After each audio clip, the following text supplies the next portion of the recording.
Hi there, so my name is Mallory McDonald, and this is my multicultural book review. So, the book that I chose is Your Name is a Song, and it is by Jamila Tompkins Bigelow, and it was illustrated by Louisa Uribe. Now, I chose this book for varying reasons, but it had to fit three criteria for me. So, the first one is that it represents all different kinds of people shown in illustrations throughout the book. And then, secondly, it had to be at the top of lots of lists given throughout the internet for multicultural books. Even though it is a newer publication, this book has been raved about by many educators and parents about how powerful its message is and how it's impacted their students and children. And then thirdly, it had to be impactful through its pictures and words. Now, since this is a newer publication, it does not have a Lexile score, but it was recommended to children who were 5 to 10 years old.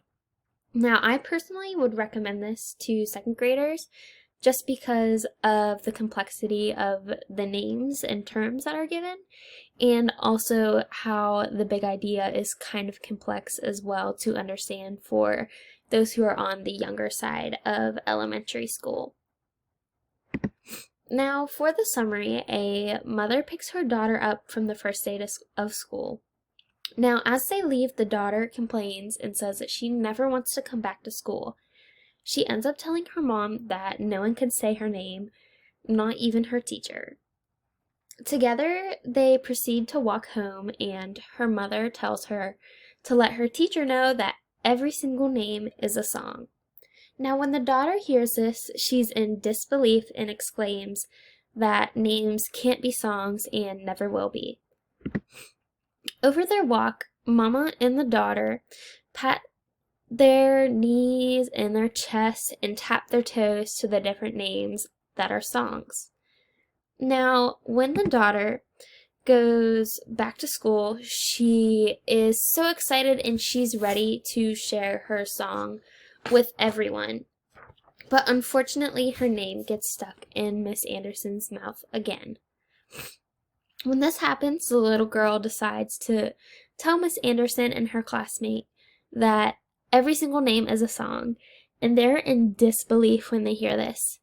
Luckily, the little girl decides to sing everyone's names and Miss Anderson's to show them that names are songs. At the end, her classmates end up asking, "How do you pronounce your name?" So she sings her name nice and loud to the class, and everyone ends up singing it back to her. Now, for reader response. This book was a great read. It was inclusive of many different people. If you go throughout the book, you can see that there are many different representations of skin tones, genders, and ages of people. You can also see that it keeps the theme of name pronunciation throughout. So, for the names that are introduced through the song, after them there are pronunciations of the names. And it was nice to see this carried over when we get to the more simpler and common names like Bob, Olivia, and Miss Anderson.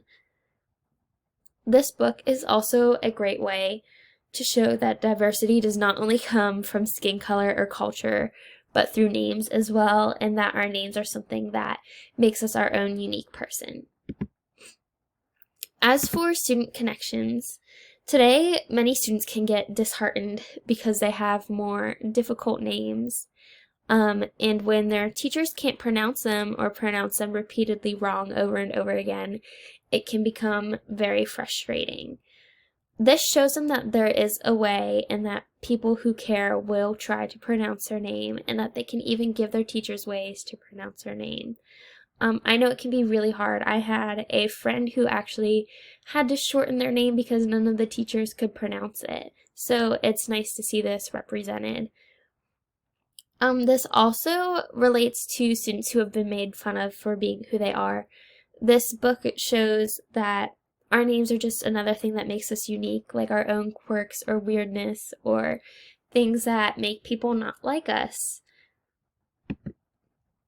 And then finally, we have teaching ideas. So for teaching ideas, you can have your students write a journal They can write about how their name relates to who they are, and another prompt idea is having them respond to the situation if someone cannot pronounce their name at school, and what would they do.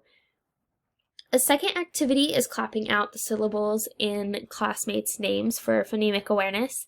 They can also try and dissect the different parts of the name through its syllables and pull out each individual sound to make sure that they know how to say each other's names. The third teaching idea that I came up with was poem writing. So, of course, students can write a poem or their own song for their name and share it with the class, and everyone can share and sing each other's songs back and forth to one another. So that's all I have for this book review, and it was really nice and fun to read and see something so refreshing and new that usually isn't illustrated through text. So thank you for watching and listening to my multicultural book review.